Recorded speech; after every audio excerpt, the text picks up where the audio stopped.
寸之地，碾落做成泥。冷眼照风雨，楚河我自知己。叹命运，只见众生如雨，黄沙淘尽。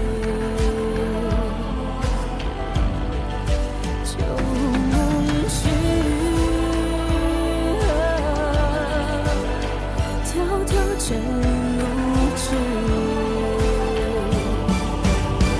举壮志，算如意，步步险中意，纵使真剑气，一命破残局。举壮志，冷落雨，缓缓虚实境，天地作棋。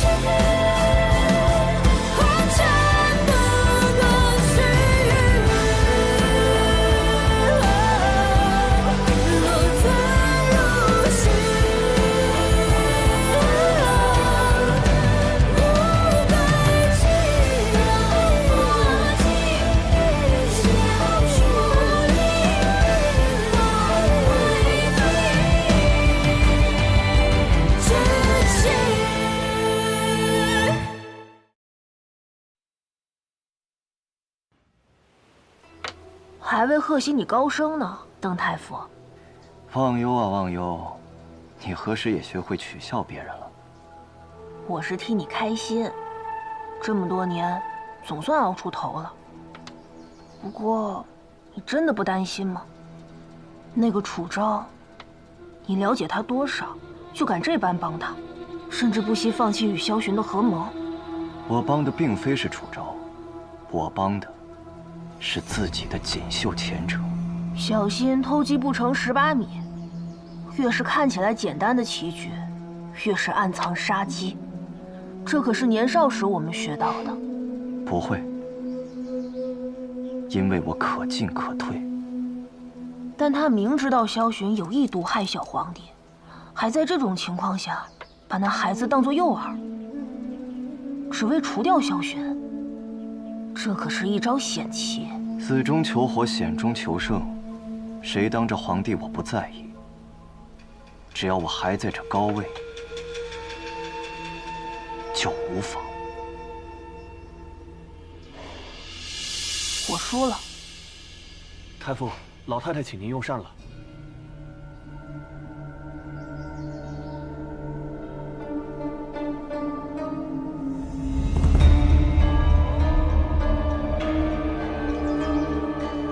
知道了。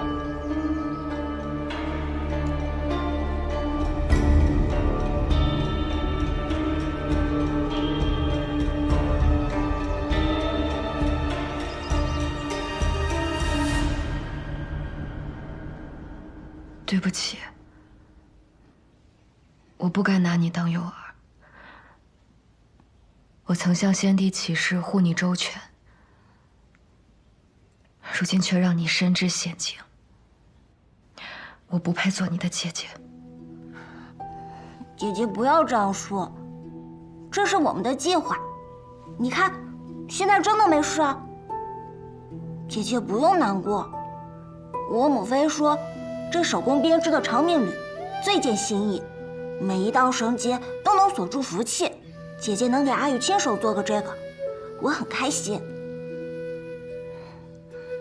你说配个玉这么挂着可好？或打个金锁，看起来贵气些。对不起，对不起。姐姐没有对不起我，这是我们一起想的这个计划抓坏人。只是这个坏人是皇叔，阿玉还保护了姐姐，我真的很高兴。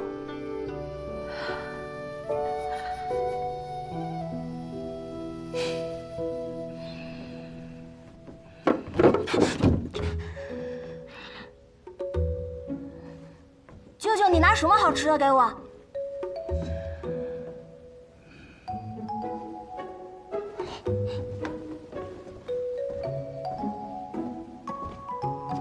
威我。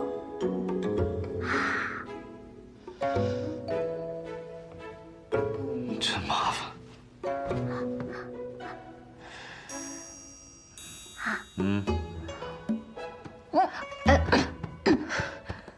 你当喂马呢？军营里都是这么喂的。你不报自首！你才血口喷人，以后不给你带吃。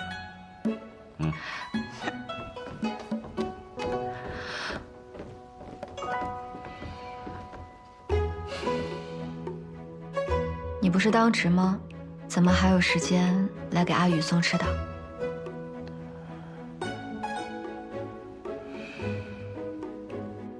披风，还我。你不是不喜欢吗？怎么又要讨回去啊？我本来都打算送别人了。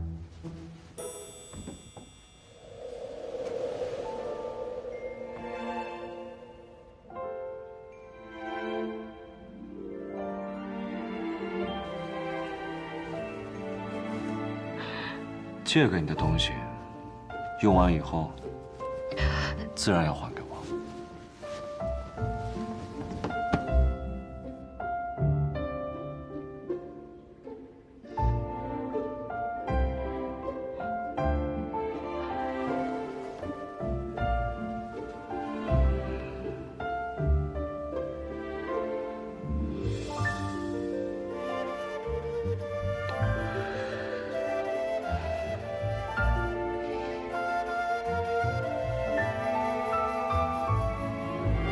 拿去啊！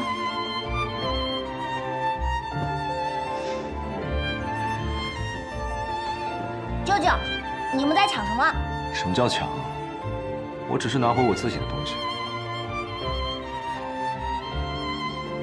姐姐，你答应我的事还记得吧？啊？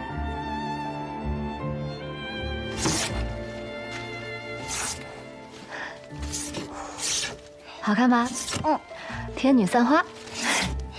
来，再吹一个。分明是你答应他的，为何要让我来做？本宫命令你替我做。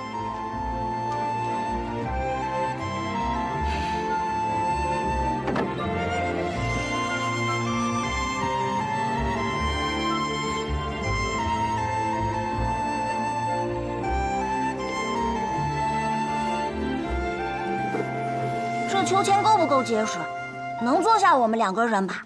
我才不陪你玩这个呢。为什么呀？荡秋千最好玩了，可以看到远方的风景。傻瓜，想看风景出去看就好了，为什么非要坐秋千呢？真的可以出去吗？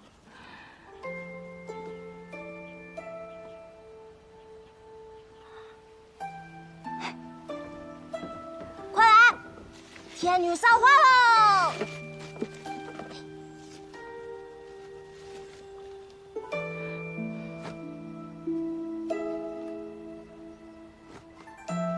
你要这么打的话，就算打好了，待会儿坐上去也一定会摔跤的。我打得这么结实，怎么可能会摔跤？你摔了没事，但要是他摔了，那可就惹大事了。少看不起人了。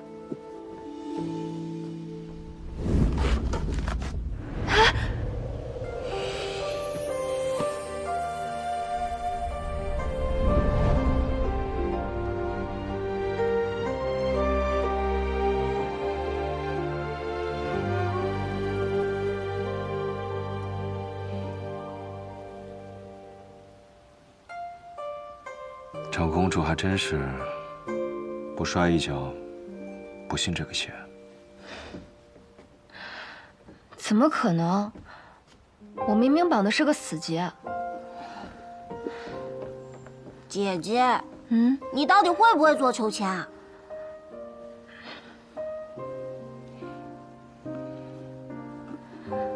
这绳结是我们军中用来捆绑犯人用的，一旦绑上以后，饶是神仙来了，也难逃。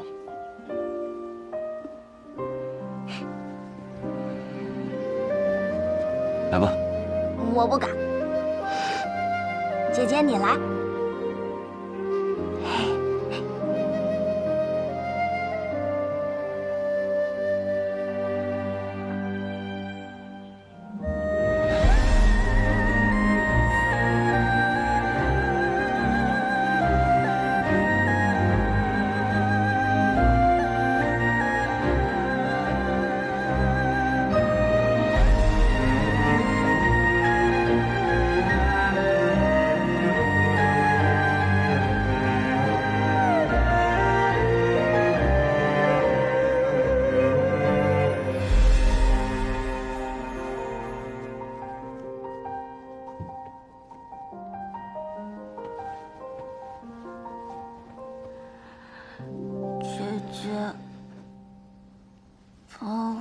叔回萧南吧。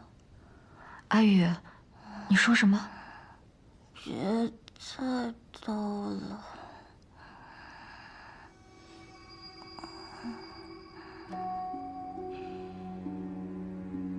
他说的不错，萧南王实力犹存，萧薰绝非善类。若他长久地待在楚都，你们斗下去，结果只会是两败俱伤。这次他侥幸逃脱，下一次未必。我也知道萧薰狼子野心，可萧薰究竟做了什么，让你仇恨至此？当年他亲自到云中郡求娶，我看他待你也算体贴。你们不是曾经两情相悦吗？两情相悦，这可是我做过最愚蠢的事了。如今想来，只觉得恶心。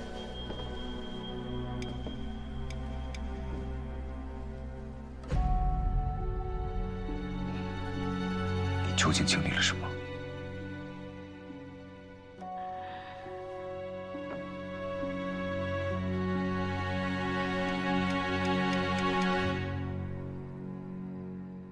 阿九，你相信人会重活一世吗？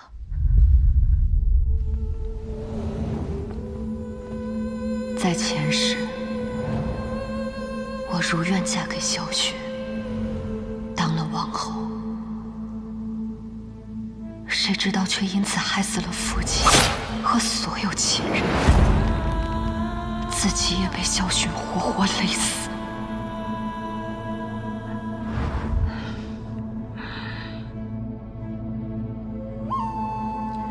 你是不是觉得很可笑？你就当是我做的一个梦罢了。不会。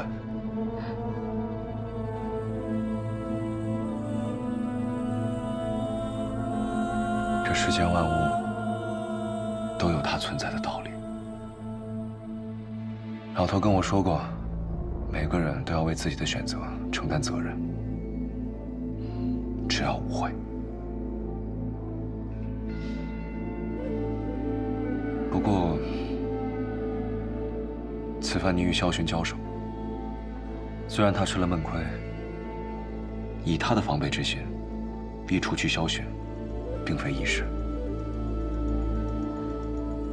虽然这次让他侥幸逃脱，但我不会再给他机会。那你可有应对之策？若我说有，你会帮我吗？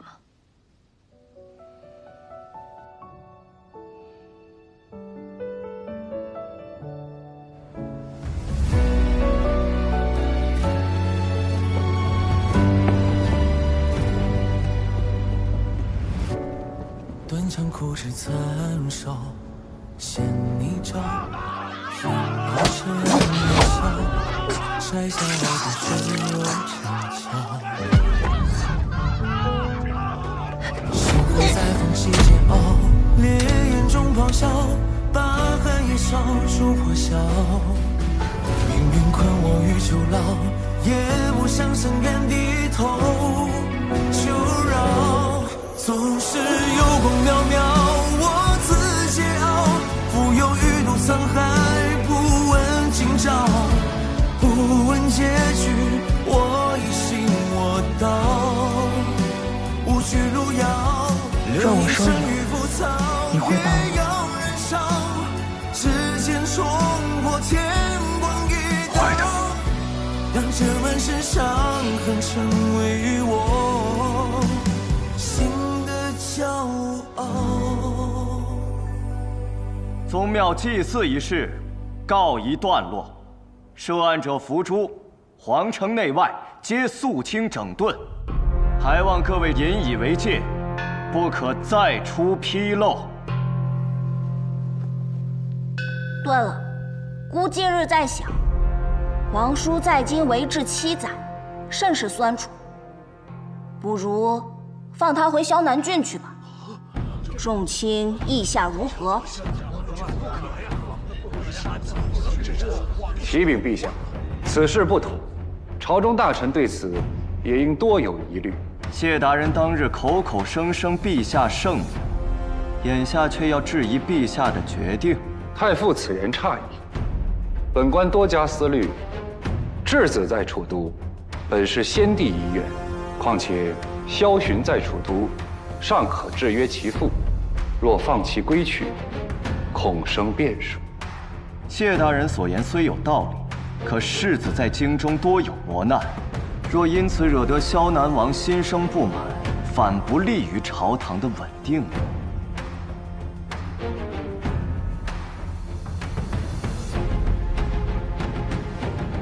长公主殿下，意下如何？本宫有权参议此事。殿下得先帝遗诏，可与太傅同行监国之权，自是有权。陛下，诸位公卿，本宫近日收到一份朔漠密报，本不愿再生事端，但既然谢大人问起，本宫便直说了吧。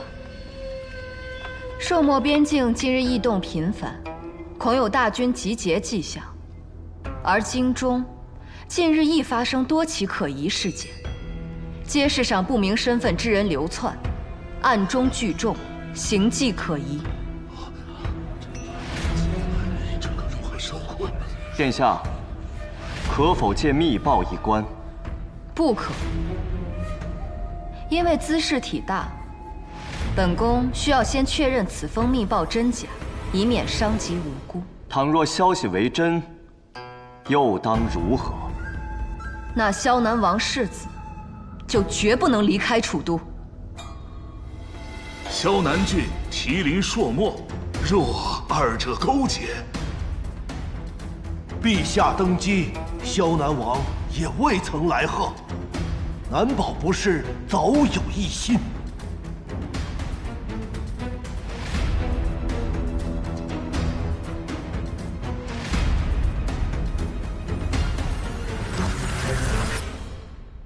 公主，这松烟墨是谢家特供，您故意在军报上留下破绽，万一谢家人察觉，那可怎么办？就是要让他察觉。萧巡若走，无异于放虎归山。萧南郡彻底没了潜质，一旦生变，必会祸及高阳。谢艳芳作为谢家家主，怎么可能允许此事发生？所以，定会阻拦。加上谢家特有的松烟墨，在这件事上，他算是彻底与本宫绑在一起了。可奴婢还是不明白，邓太傅为何极力促成萧世子离京？他不是应该向着您说话吗？朝堂之争向来如此，没有永远的敌人，也没有永远的盟友，所以我必须把谢家拖下水，因为只有帮凶才会拼命保守秘密。我这封密信，即便是假的，也得是真的。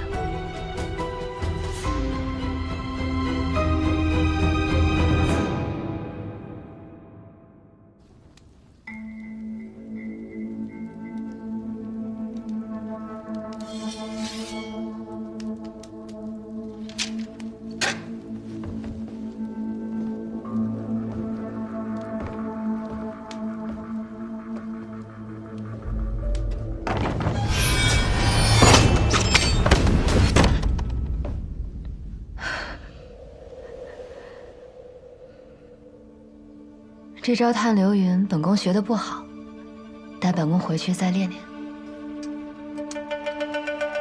长公主身居后宫，却能得到朔漠密信，当真是手眼通天。阿九，你人不在殿前，却对大殿之事了如指掌，你才是消息灵通。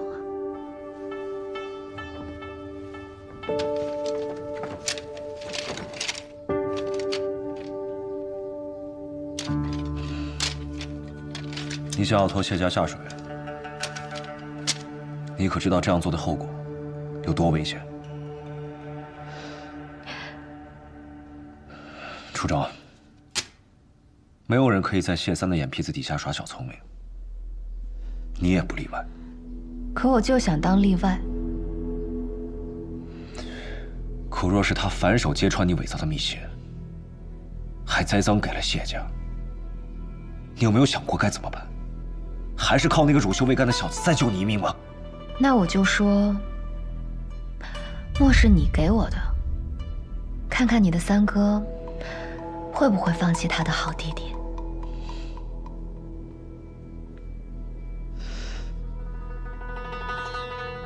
没有人可以看到谢三的心思。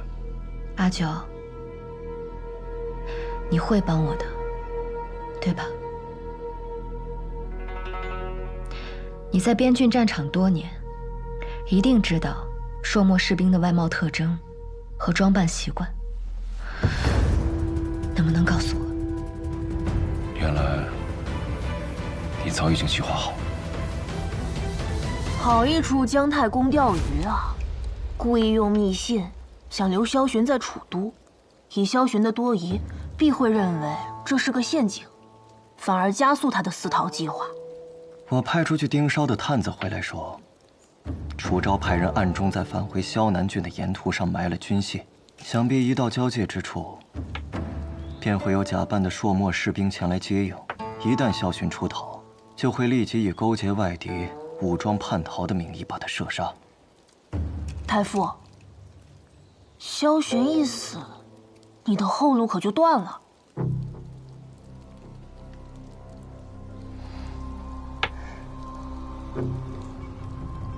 我自有我的谋划。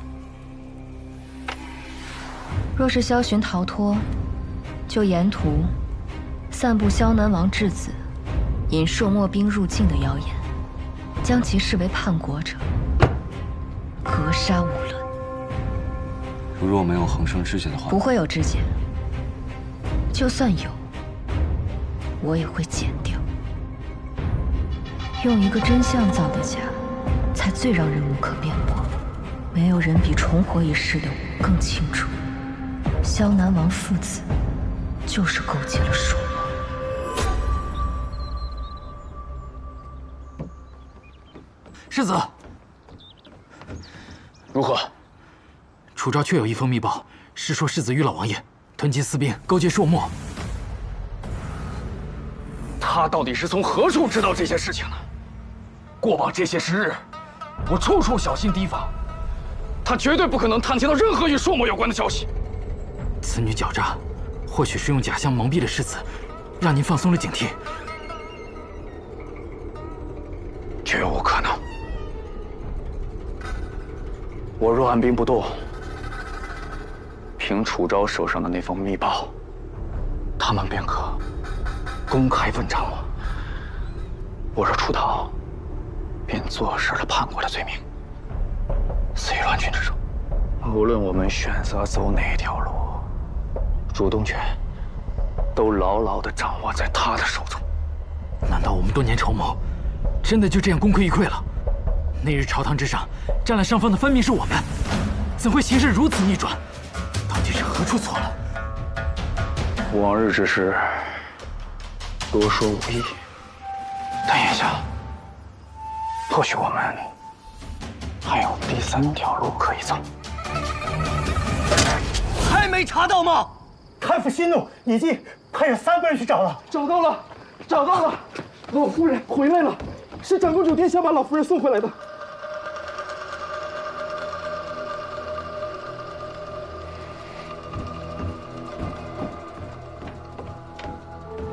殿下，家母。下人已经送老夫人下去休息了。我是在西市街角遇到老夫人的，看见她时，老人家正在地上拾取菜叶。家母乡野出身，节俭惯了。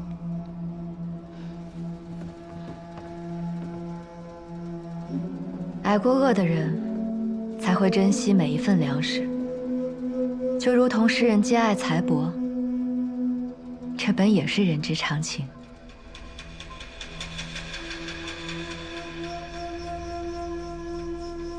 一点个人喜好，长公主见笑了。何来见笑一说？但从乡野走到如今太傅之位，太傅靠的是真才实学，期间努力，必定远超旁人所想象。这般勤勉，理应令人敬佩才是。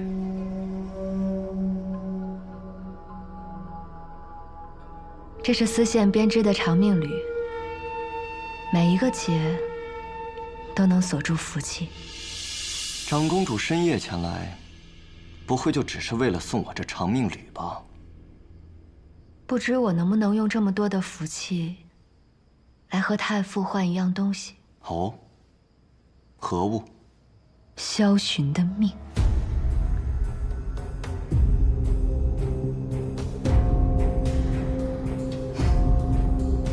殿下就这么自信，能杀得了他？对，所以请太傅袖手旁观即可。萧寻若死，他于楚都多年来暗蓄之资财珍宝、势力人马，尽归于你。长公主不怪本官在朝堂之上与你意见相左。怪，如若太傅坏了我的计划，这些钱就是买你性命。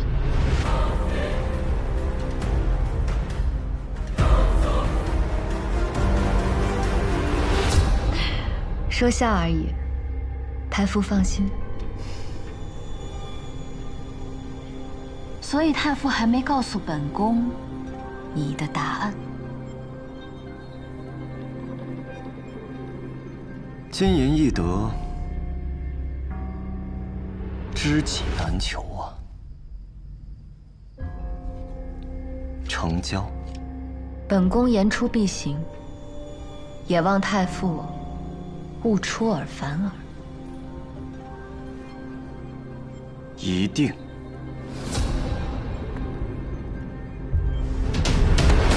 殿下，谢统领奉陛下命等您许久了。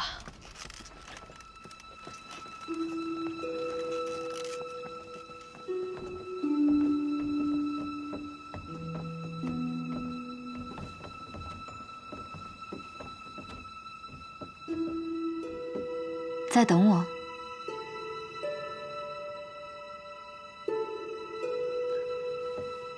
我只是在欣赏月色而已。谢统领好雅兴啊，欣赏月色，欣赏到本宫殿前。莫不是担心本宫去了太傅府有危险，特意在这里等我回来？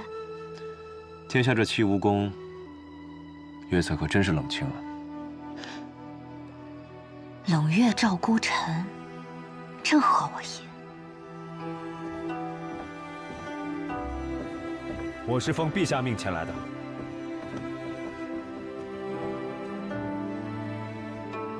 已经得知消息，萧寻打算明日离京。你有多少把握？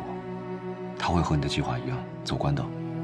明日我会遣水师以查私盐为名，封禁所有商船。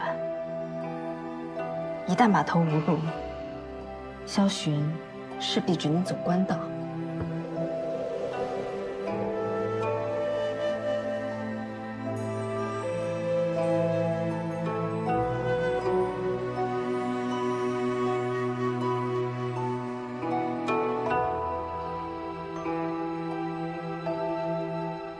倘若他真的走官道，我已经在卧牛岭安排了弓弩手。一旦萧寻离开楚都地界，便会立刻将其就地诛杀。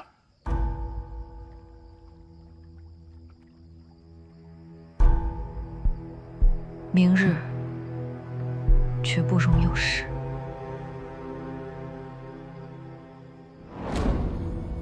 放心吧，明日我会亲自带人埋伏。一定不会有事。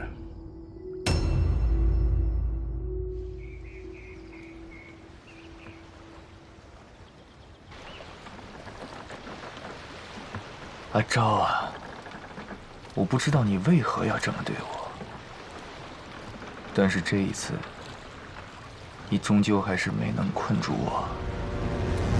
公主，公主，世子府已然人去楼空，可有走官道？没有。什么？整个码头也被周氏严密布防，他想离开楚都，就只有官道可行，怎么会？官道并未发现萧寻一行人的踪迹，但远县来报，寅时3刻有艘商船提前起航。中计了，又让他逃了。谢统领已经带兵追上去了。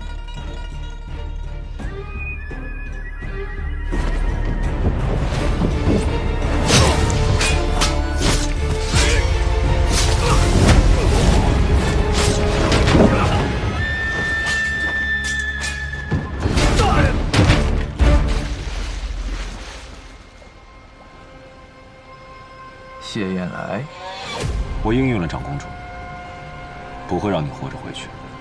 你确定？阿昭想让我死，他之前可是爱极了我。那只是以前，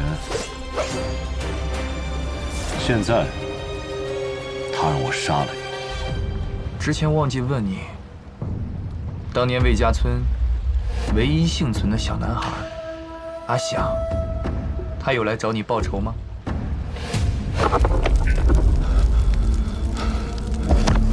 我叫阿祥，你叫什么？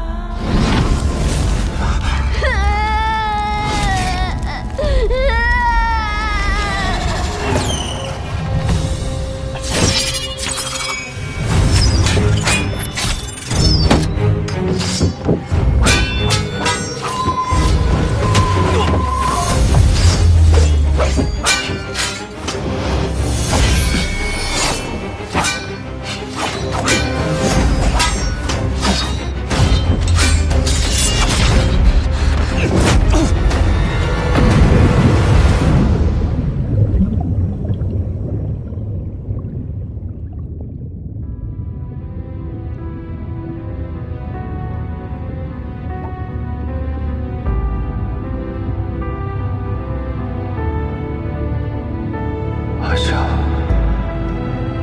你在哪儿？都是我的错。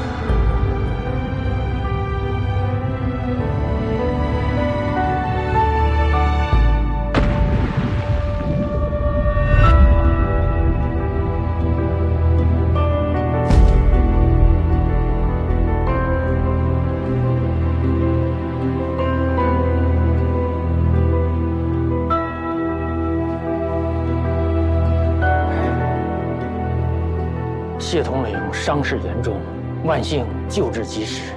微臣已包扎伤处，这就去开一剂药，为谢统领退烧。此番失血过度，还望日后好好将养。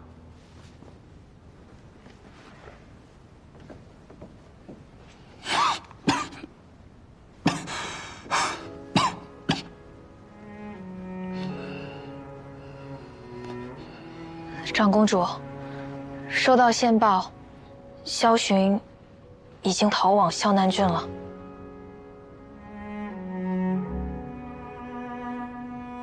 想再杀萧寻，偏难了。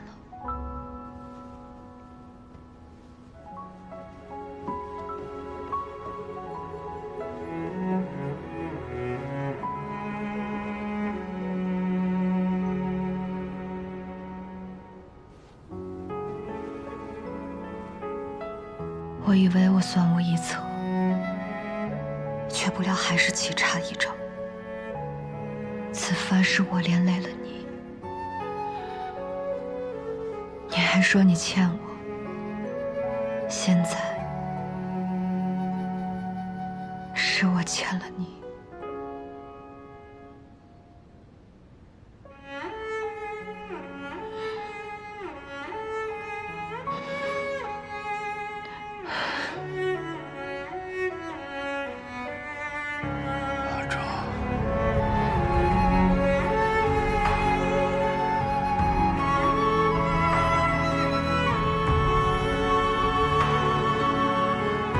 帮助。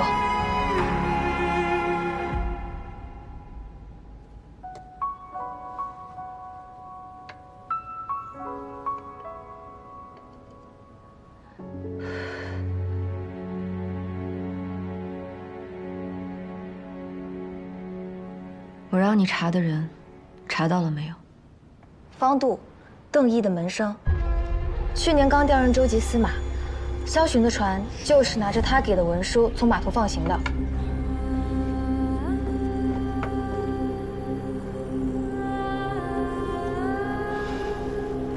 好个阳奉阴违的邓太傅！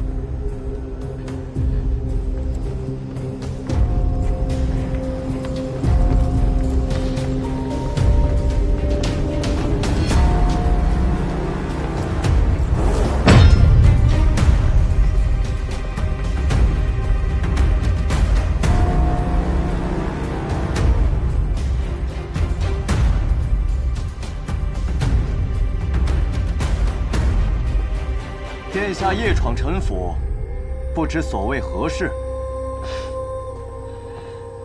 邓太傅，本宫特来送礼。听闻您素爱珍木，这金丝楠木可是王侯规格，不知可入得了太傅法眼？无功不受禄，殿下这礼，本官受不起。怎么会受不起呢？方度的调令是你示意的，太傅对本宫如此照拂，本宫又怎会亏待了太傅呢？这木头埋在地下千年不腐，配太傅的千秋功业，正合适。殿下说笑。说笑？本宫可是认认真真想给太傅赏赐。怎么，太傅不喜欢，还是说想抗旨？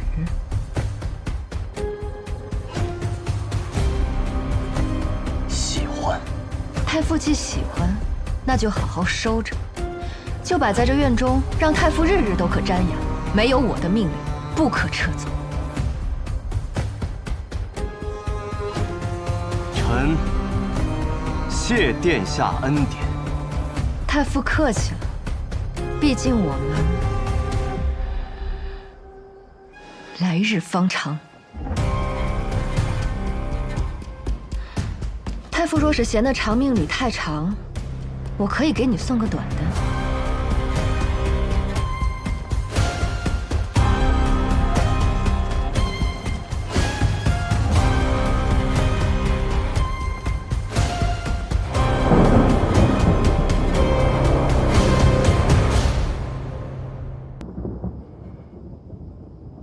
这又是何苦？就不怕他真杀了你？杀我？杀我，他朝堂避乱，不过是长公主羞辱人的伎俩，想出口气罢了。那你是背弃盟约？是要与长公主为敌吗？盟约？他何时在意过这个？他把禁卫军的兵符交给了一个名不见经传的谢家人，他这是结盟的诚意。但倘若兵符在你手中，他还有几分活路？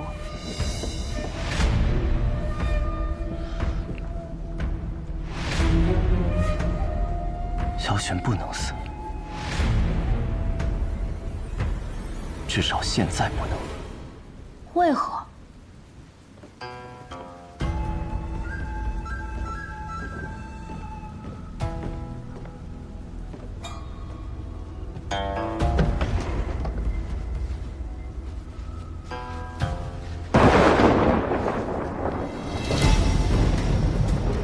这就是你说的后路。先帝下的遗诏，萧玄曾经被先帝下旨继承大统，之后有了后面横生的枝节，才拱手将皇位让给了萧雨。世子，世子府如今门庭冷落，连檐下的鸟儿都绕道而飞。太傅竟然敢主动联系铁鹰，倒真是稀奇啊！不知世子可曾听过潜龙在渊？太傅大人深夜到访，莫非是要教本世子看相？可惜啊，太傅看走眼了。如今站在你面前的，何来潜龙？不过是一条砧板上的鱼肉罢了。不，本官是来给世子指一条路，一条通往萧南郡的路，也是鱼肉跳回江河的龙门。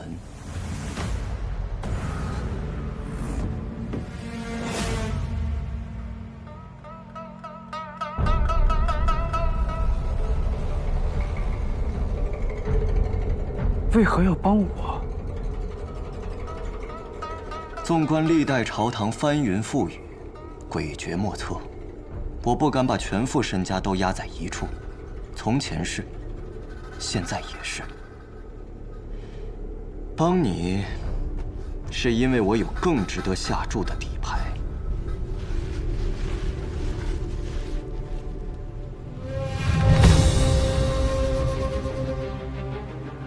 这是先帝的遗诏，继承大统的人本应是你。世子猜的没错，这封是假的，但我手上也有真的。陛下的龙椅还没坐热，你就不怕被当成逆当？哼！直刀须稳，观其须明。我当初选择楚昭，是因为他给了我承诺；现在选择世子，是因为楚昭违背了他的承诺。我要的自始至终可都没有变过，世子可明了啊？来日潜龙出渊之时，定以太傅之位相赠。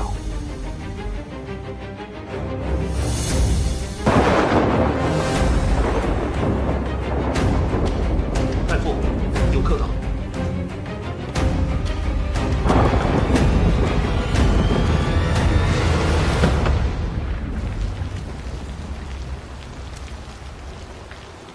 太傅这是给自己提前备下寿材了，倒是给朝廷省了一笔开销。上好的金丝楠木。谢大人说笑，此乃长公主厚赐。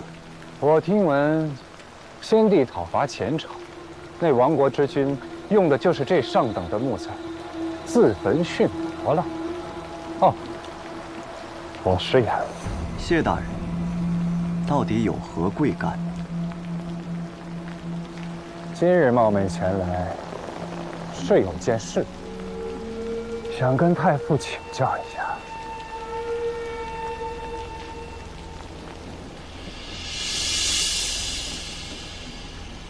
太傅可知，长公主围困萧南王世子一事？当然。那太傅又知不知道？萧寻逃了？知道。是谁放走了他？太傅知道。是我。哼，太傅如此坦诚，倒让本官很是感动。想必太傅有如此举动，就已经跟长公主离了心。可你有没有想过，这个棺材的分量？你自己一个人担得起吗？谢大人深夜冒雨前来，就为了说这些？本官只是好奇，如若是我放走了萧寻，这口棺材，长公主敢不敢搬起谢家的大门？太傅啊，没有世家根基还想玩火，小心引火烧身。久闻太傅棋艺无双，不知可否赐教一句？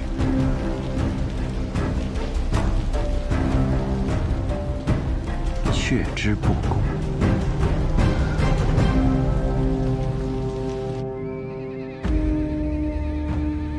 将军，朔漠人对咱们的布防了如指掌，连暗哨的位置都一清二楚啊！军中必有内鬼。报！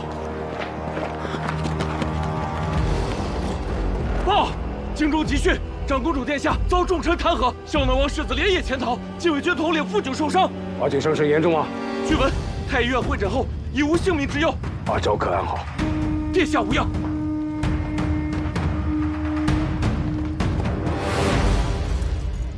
萧巡逃回萧南，朔漠来犯，还对我军布防如此了解，难不成是里应外合？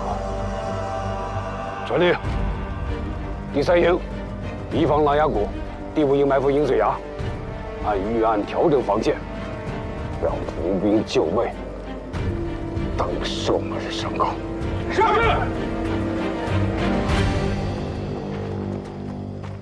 将军，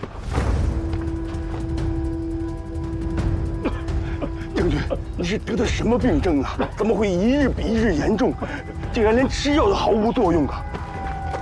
喂，病人之查，我亲自带队。不行，您这身子骨，这是军令，军令若杀。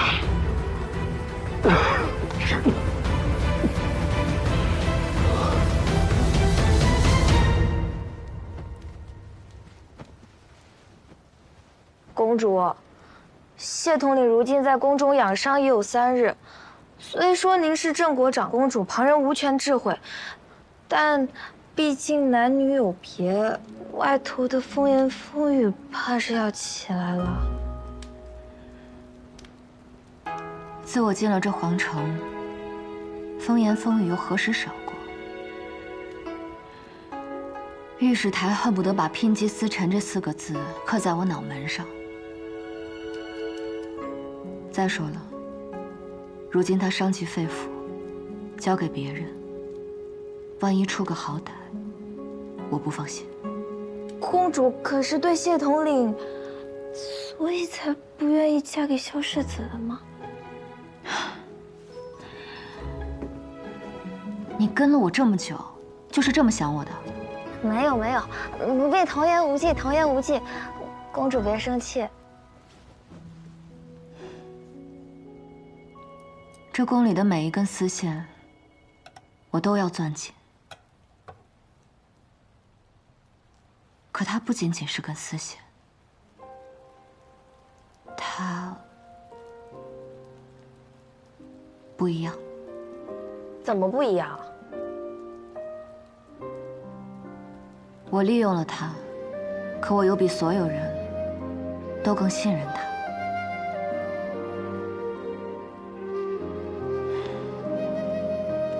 总之，不一样。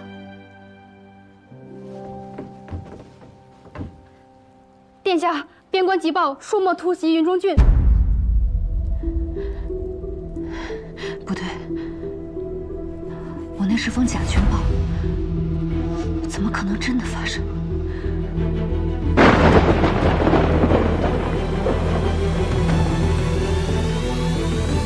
既然长公主伪造了萧南王与朔漠人的伪证，还想借松烟墨拿我谢家入局，那就必须要做好有个人给他一场真战乱的准备。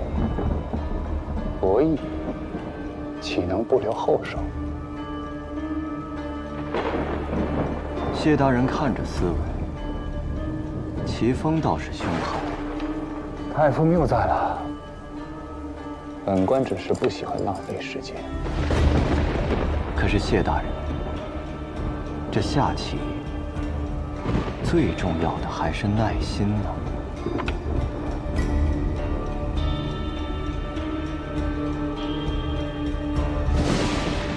这局棋刚开始的时候，太傅信心满满，对吗？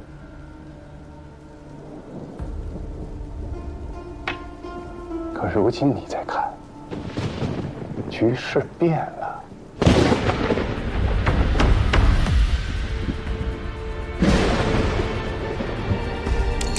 不知谢某的棋艺能入太傅的眼吗？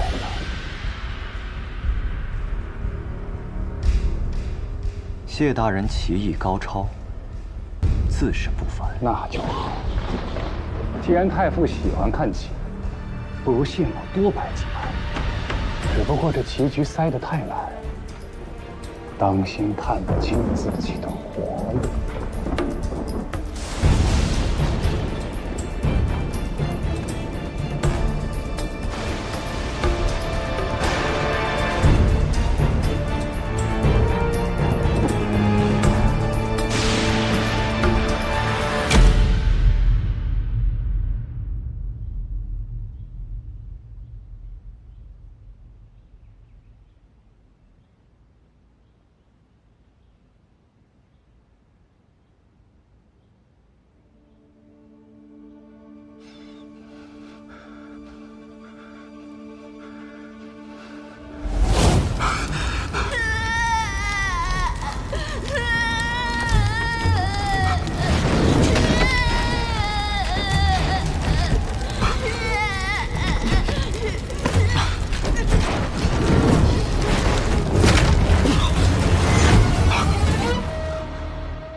你醒了，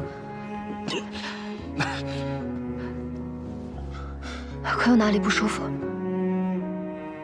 我没能完成军令，是我连累了你，害你受了伤。邓毅派了门生下调令开码头，才给了萧勋从水路逃脱的机会。这一局本以为万无一失，谁知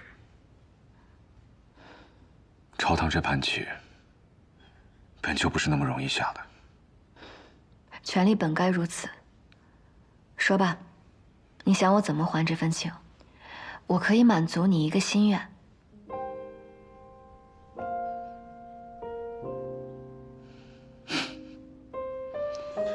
我这人一生不信神佛，没有什么愿望。那也没有什么想达成的事情吗？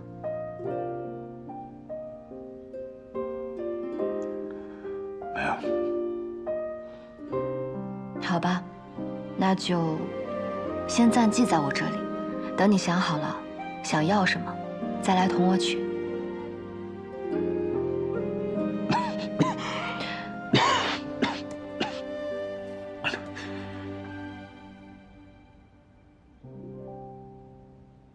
以你的身手，不应该伤这么重的。那日在船上，到底发生了什么？那日，铁鹰用暗器，一时不察被偷袭。果然，他们只会用这些阴险下作的手段。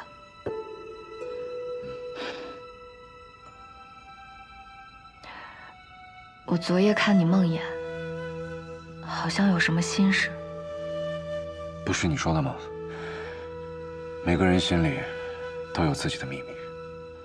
是啊，可我把我的秘密告诉你了呀。你是说那个梦？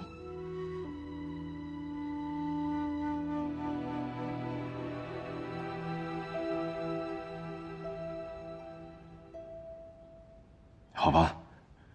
作为交换，我可以告诉你一个秘密。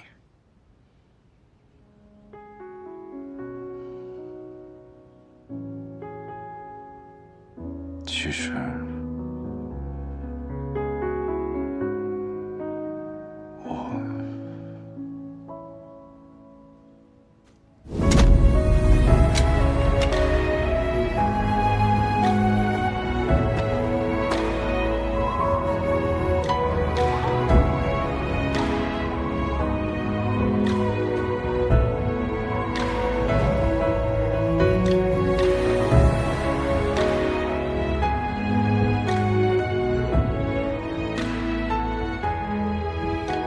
之前偷吃过你送给你爹的沙草糕，被你爹揍过。谢谢你分享的秘密。只是，我再也不会做沙草糕了。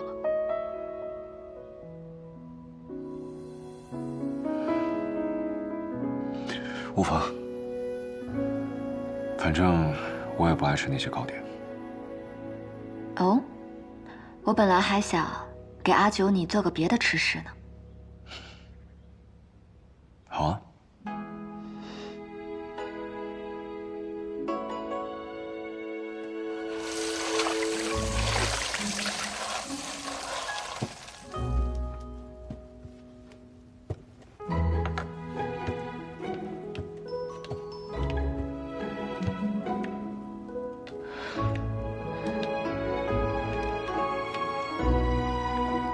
阿九，好，我簪子歪了，替我挽个利落些的发饰。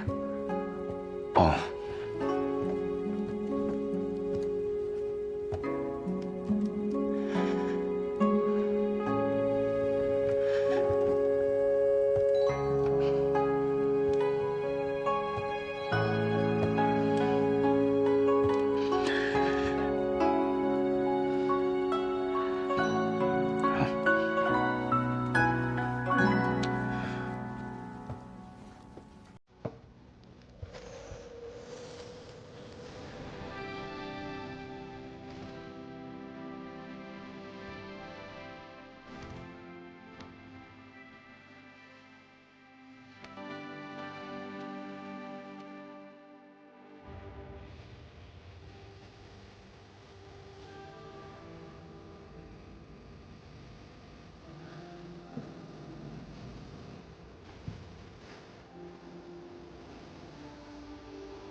好吃吧？天下为了这个糕点，花了3个时辰，才蒸出1笼满意的，只能说是这人间至高的美味。都怪你馅料没有拌好，那猪油的配比得合适，少了多了都不行。原来如此。我爹说的，少了太干，多了太腻。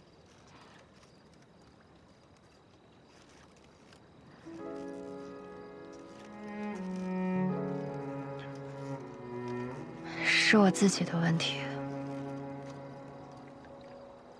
我离开云中郡太久了，久到配饭我都忘记了。其实我从前也不太会做这些糕点。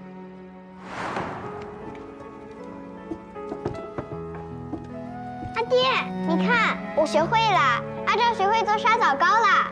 哎呦，我们阿昭太厉害了！那下次别再偷吃馅料了，啊？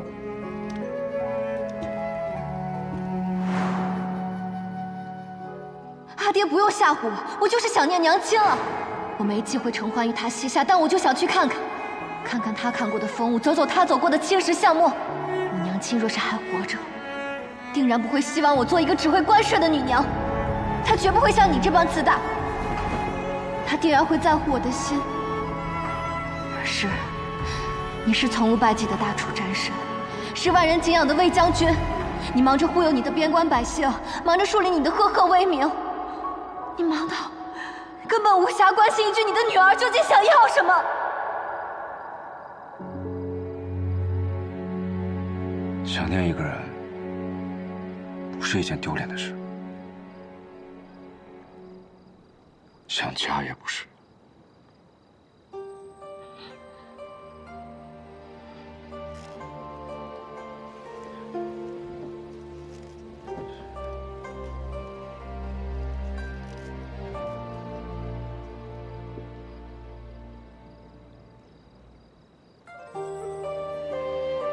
我跟着老头那5年，他确实过得挺好的，每天忙忙碌碌，偶尔得到一些西域的香料，他就会放到小南院的房间里。出去巡逻的时候，看到好看的花枝，便会采回来，栽在小南院的院子里。因为他跟我说，小南院是你以前住的地方。收拾好了，等你回去。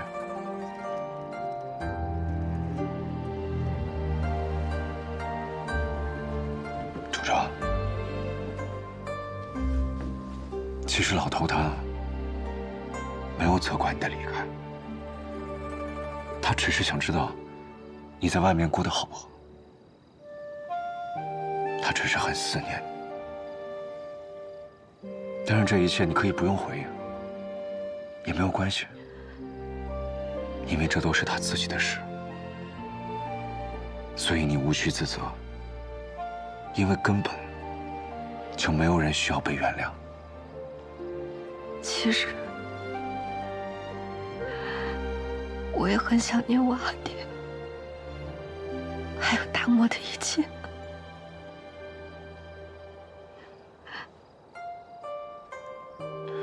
老头他是一个很严厉但很心软的人，和你一样。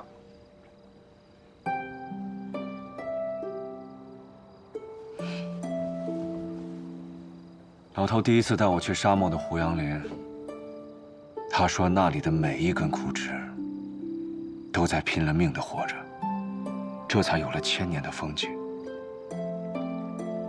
死非常容易，活着才算本事。阿九，抱歉，是我太聒噪了。不会啊，能听到你讲这么多话，我很高兴。夜深路重，殿下早点休息。谢谢你跟我说这么多我阿爹的事情，也谢谢你跟我分享你的过去。不客气，就当是报殿下的以告之恩。那谢统领，这盒红豆糕你就拎回去吧。多谢。我今天说的话一直算数。就是以后你有什么愿望，都可以来跟我许，不管是踏遍刀山火海，我都会帮你实现的。我楚昭，言出必行，绝不反悔。好，不会。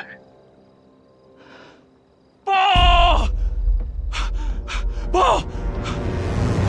殿下，人中郡急报，昨日朔漠来访，楚将军击退朔漠大军，身体突感不适，昏迷不醒。将军，朔漠撤军了。果然如将军所料，这次幸亏您提前谋略。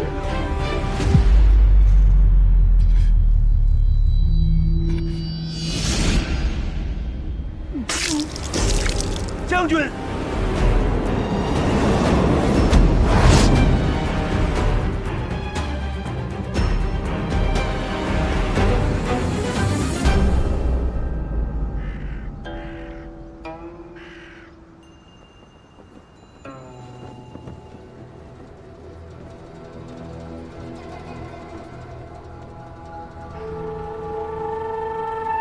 父王，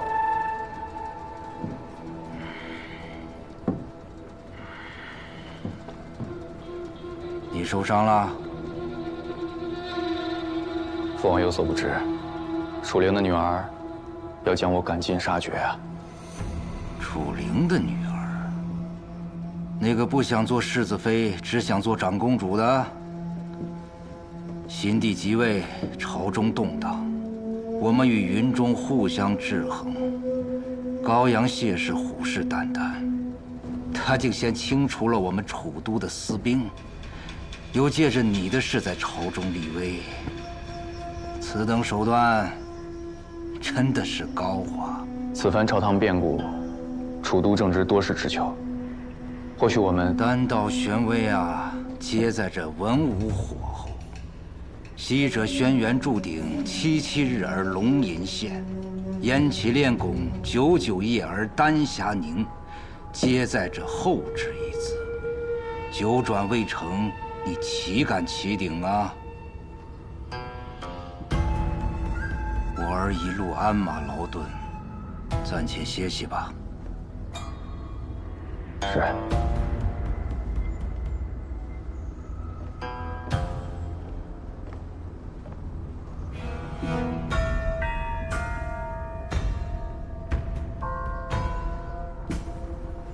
朔漠犯境，主帅楚灵当有失察之责。朔漠军犯境是真，楚将军令人扑了个空也是真，不问其功，反问其罪。既然领兵打胜仗，便是分内之事。云中若破，后果不堪设想，公不能抵过。陛下，楚灵治军不严，理当问罪。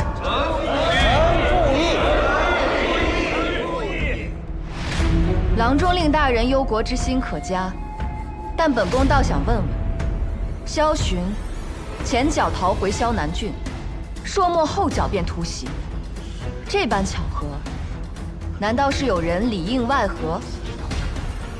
长公主的话倒是点醒了臣。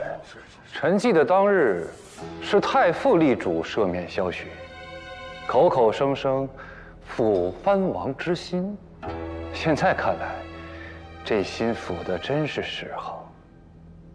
谢大人慎言，赦免萧寻回归萧南郡，此乃陛下旨意，难不成还要我去质疑天子？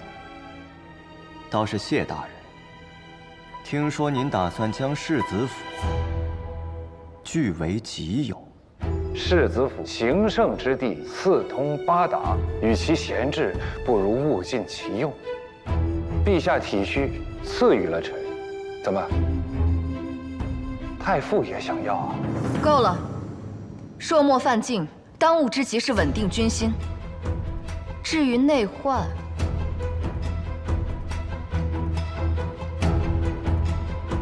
本宫倒要亲眼看看，到底是谁着急为外贼铺路。孤伐了，众卿若无事，便退朝吧。恭送陛下，长公主见驾下。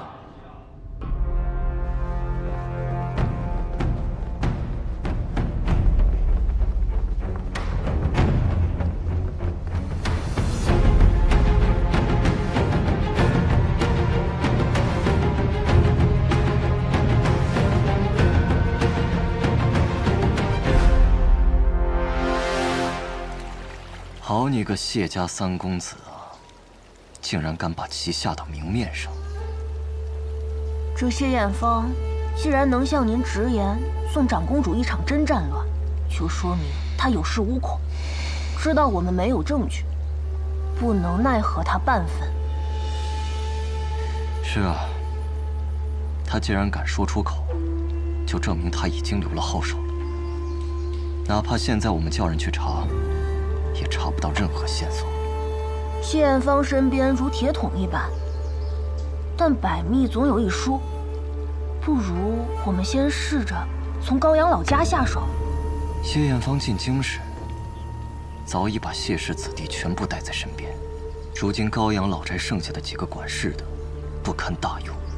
不过你说的对，想要打毒蛇的7寸，就要先把手伸进蛇窝。少游，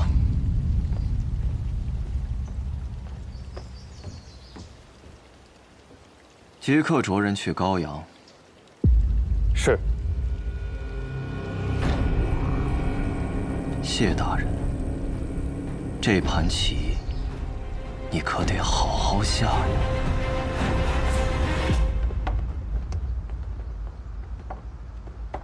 往左半寸，再高些。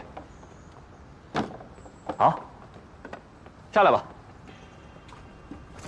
这谢府二字一挂上，衬得这座宅子都亮堂了许多。公子，城中已传遍了，魏将军处临疏忽，才让朔门人犯境。您说他会不会跟萧玄一样，也卷入敌国的通信？萧寻尚能解除风声，更何况是主力。魏将军扎根边疆，从无败绩，在百姓心中的威望，不可能因为一时疏忽而丢失。我们虽然促成了朔漠人的进犯，可他也及时调整战略部署，诱敌人至信古关。而且大战告捷，多的人夸赞他有勇有谋。如今看来，反倒是成全了他。也是，就像公子您名动天下一样，虽称病不在朝中多年，仍无人能轻易撼动您的根基。不，我跟他从来都不一样。宅子也翻新好了，派人请九公子回府，就说是家主的意思，请他务必屈尊一趟。那家伙一向与家中子弟不和，公子这是为何？我只是好奇，一个离开主人5年的狗，还能有多听话？伏羲祸相依，大富贵伴随着大危险。这长公主的冠冕戴在我头上，可未必就是楚家人的护身符。当然，我并非不感念伯父当年的照看，只是他日若我坠下高台，同为楚家人，也免不了溅你们一身血。所以堂姐，须得为自己谋划，早做打算。阿昭，你不必试探我。自你入主长公主殿那日起，楚家上下便与你性命相依，荣辱与共。好，既然如此，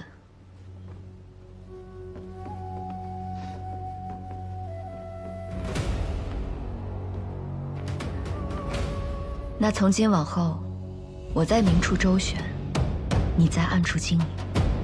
我做你的靠山，你当我的手眼。成，我们共享着九重宫阙，富贵荣华。败，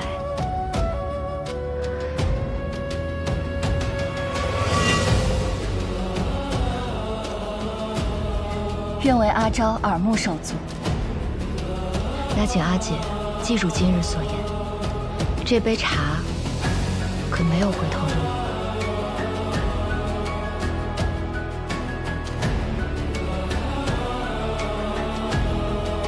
此番离京，我必须抓住一切可用之人，为我守好朝堂。